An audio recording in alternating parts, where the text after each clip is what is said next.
राधे राधे दोस्तों, मेरे YouTube channel धार्मिक कथा में आपका हार्दिक स्वागत है। मैं आज आपको 32 पूर्णमासी व्रत कथा सुना रही हूँ। बोलो श्री कृष्ण भगवान की जय, विष्णु भगवान की जय।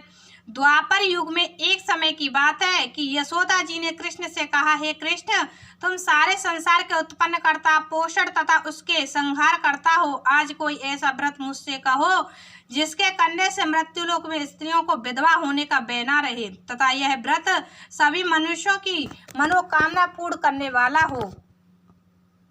तब श्री कृष्ण कहने लगे, हे माता, तुमने अति सुंदर प्रश्न किया है। मैं तुमसे ऐसे ही व्रत को सविस्तार कहता हूँ। सौभाग्य की प्राप्ति के लिए स्त्रियों को त्रिशतम या अर्थात 32 पूर्णमासियों का व्रत करना चाहिए। इस व्रत को करने से स्त्रियों को सौभाग्य संपत्ति मिलती है। यह व्रत अचल सौभाग्य देने वाला है और भगवान शंकर के प्रति मनुष्य मात्र की भक्ति को बढ़ाने वाला है। यशोदा जी कहने लगी, हे कृष्ण, सर्वप्रथम इस व्रत को मृत्युलोक में किसने किया था, इसके विषय विस्तार पूर्वक मुझसे कहो। श्री कृष्ण जी कहने लगे कि इस भूमंडल पर एक अत्यंत प्रसिद्ध राजा चंद्रहास से पालित अनेक प्रकार के रत्नों से परिपूर्ण कार्तिक नाम की एक नगरी थी। वहां धनेश्वर नाम का एक ब्राह्मण था और उसकी स्त्री अति सुशील रूपवती स्त्री थी। दोनों ही उस नगरी में बड़े प्रेम के साथ निवास करते थे। घर में धन धान्य आदि की कोई कमी नहीं थी।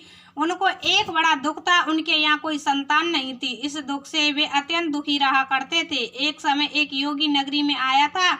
वह योगी उस ब्राह्मण के घर को छोड़ करके सभी के घर से भिक्षा लाकर भोजन किया करता था। रूपवती से वह भिक्षा नहीं लेता था। उस योग ने रूपवती से भिक्षा लेकर और अन्य दूसरे घर से भिक्षा लेकर के भिक्षा के अन्य को गंगा के किनारे जाकर के बड़े प्रेम से खा रहा था। तब ही धनेश्वर ने योगी को ऐसा करते हुए देख लिया था। अपनी भिक्षा के अनादर से दुखी होकर के धनेश्वर योगी से कहता है कि अरे महात्माओं, हे महात्मन, आप सभी घरों से भिक्षा लेते हैं लेकिन मेरे घर की भिक्षा कभी नहीं लेते, इसका कारण क्या है? तब योगी ने कहा कि निसंतान के घर से भिक्षा पतितों के अन्न के समान हो जाती है और जो पतितों का अन्न खाता है वह भी पतित यानी पापी हो जाता है।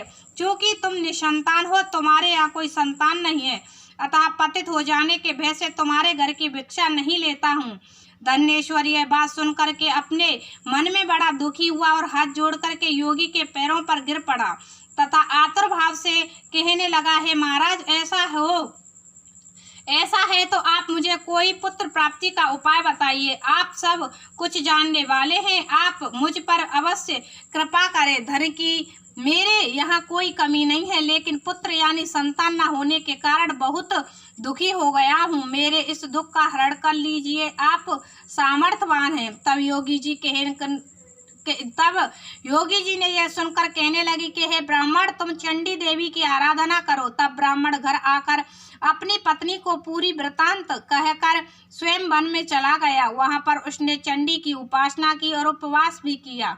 चंडी ने 16वें दिन उसको स्वप्न में दर्शन दिया और कहा, हे धनेश्वर, जा तेरे यहाँ पुत्र होगा लेकिन उसकी 16 वर्ष की आयु में मृत्यु हो जाएगी। यदि तुम दोनों ही स्त्री पुरुष 32 पूर्णमासियों का व्रत श्रद्धा पूर्वक और विधि पूर्वक करेंगे तो वह दीर्घायु हो जाएगा। जितनी तुम्हारी सामर्थ्य हो उतने आटे के दिए बनाकर शिवजी का पूजन करना, लेकिन पूर्णमासी को 32 हो जाने चाहिए और प्रातःकाल इस स्थान के समीप एक आम का वृक्ष दिखाई देगा।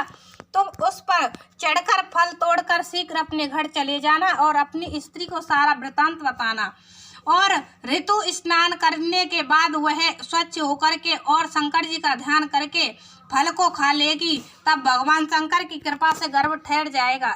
जब ब्राह्मण प्रातःकाल उठा तो उसने उस स्थान के पास एक आम का वृक्ष देखा जिस पर बहुत सुंदर आम का फल लग रहा था। तब उस ब्राह्मण ने आम के पेड़ पर चढ़कर फल को तोड़ने का प्रयत्न किया और असफल रहा। तब उसने भगवान गणेश की वंदना करने लगा। इस प्रकार भगवान गणेश जी की प्रार्थना करने पर उनकी कृपा से धनेश्वर ने आम का फल तोड़ लिया और अपनी स्त्री को लाकर दे दिया। कहे अनुसार फल को खा लिया और वह गर्भवती हो गई। देवी जी की असीम कृपा से एक पुत्र की प्राप्ति हुई थी। उन्होंने उसका नाम देवीदास रखा। बालक अपने पिता के घर में बढ़ने लगा।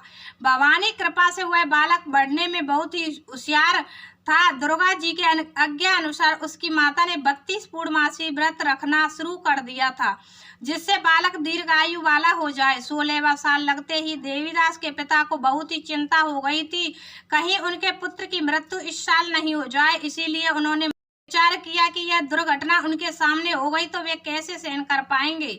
तो उन्होंने देवीदास के मामा को बुलवाया और उन्होंने कहा कि देवीदास 1 वर्ष के लिए काशी में जाकर विद्या का अध्ययन करे और उसको अकेला भी नहीं छोड़ना चाहिए, इसीलिए साथ में तुम चले जाओ और 1 वर्ष के बाद उसको वापस लौटा के ले आओ।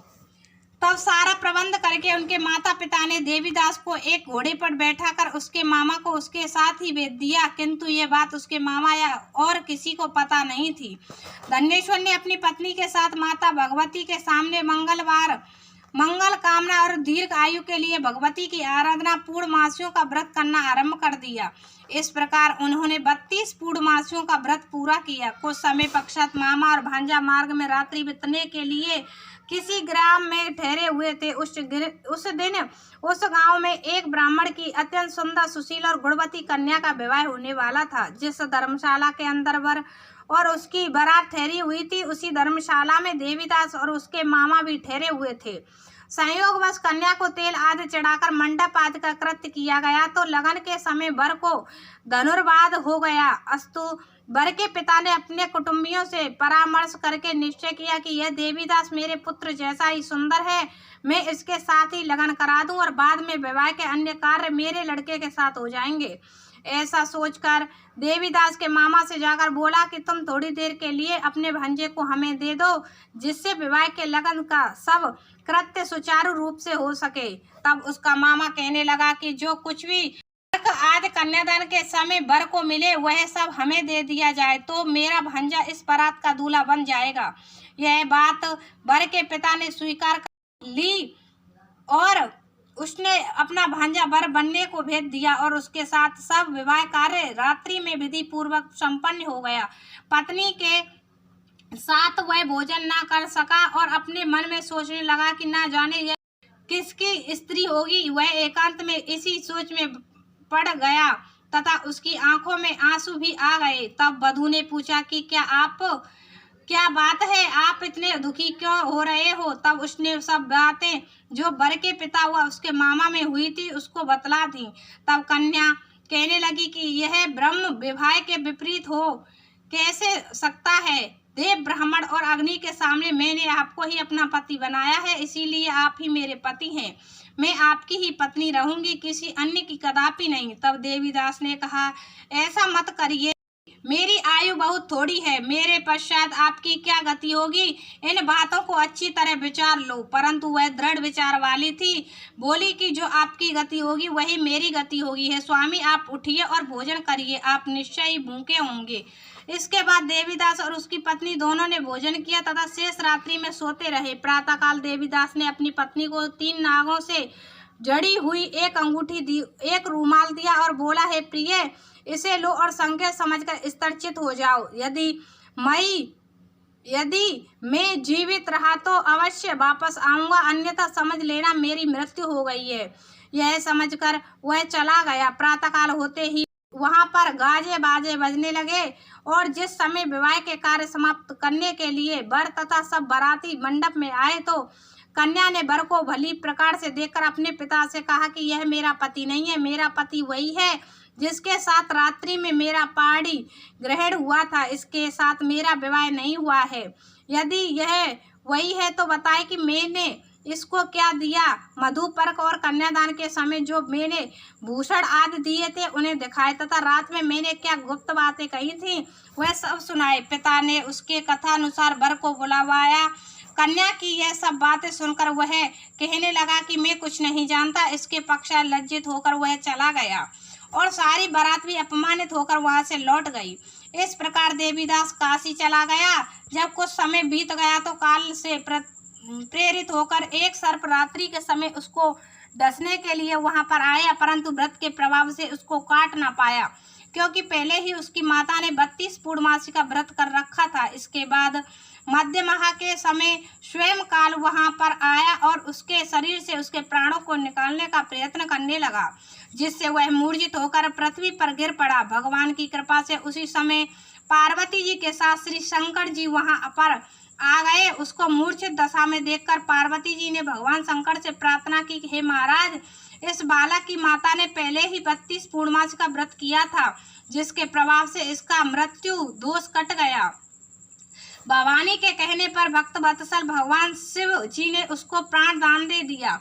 इस व्रत के प्रभाव से काल को भी पीछे हटना पड़ा और देवीदास स्वस्थ होकर बैठ गया। उधर उसकी स्त्री उसकी प्रतीक्षा किया करती थी। जब 16वां वर्ष व्यतीत हो गया तो देवीदास भी अपने मामा के साथ काशी से चल दिया। उधर उनके ससुर घर से उनको खोजने के लिए जाने वाले थे, लेकिन वे मामा भांजे वहां पहुंच गए। ससुर उनको अपने घर ले गया और नगर निवासी वहां पर एकत्रित हो उन्होंने निश्चय किया कि इस कन्या का विवाह इसी ही बालक के साथ हुआ था। कन्या ने लड़के को पहचान लिया था। कुछ दिन बाद देवीदास अपनी पत्नी और मामा के साथ बहुत से उपहार लेकर अपने नगर की ओर चल दिया था।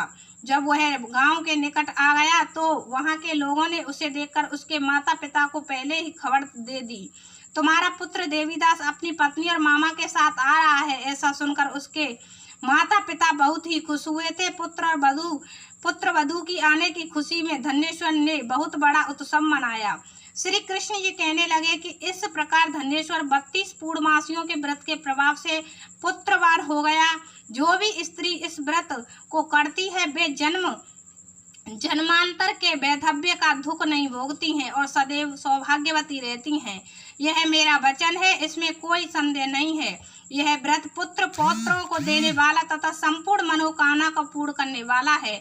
32 पूर्णमासियों के व्रत करने से व्रती की सब इच्छाएं भगवान शिव जी की कृपा से पूर्ण हो जाती हैं। तो ये 32 पूर्णमासी व्रत कथा हुई समाप्त। बोलो श्री कृष्ण भगवान की जय।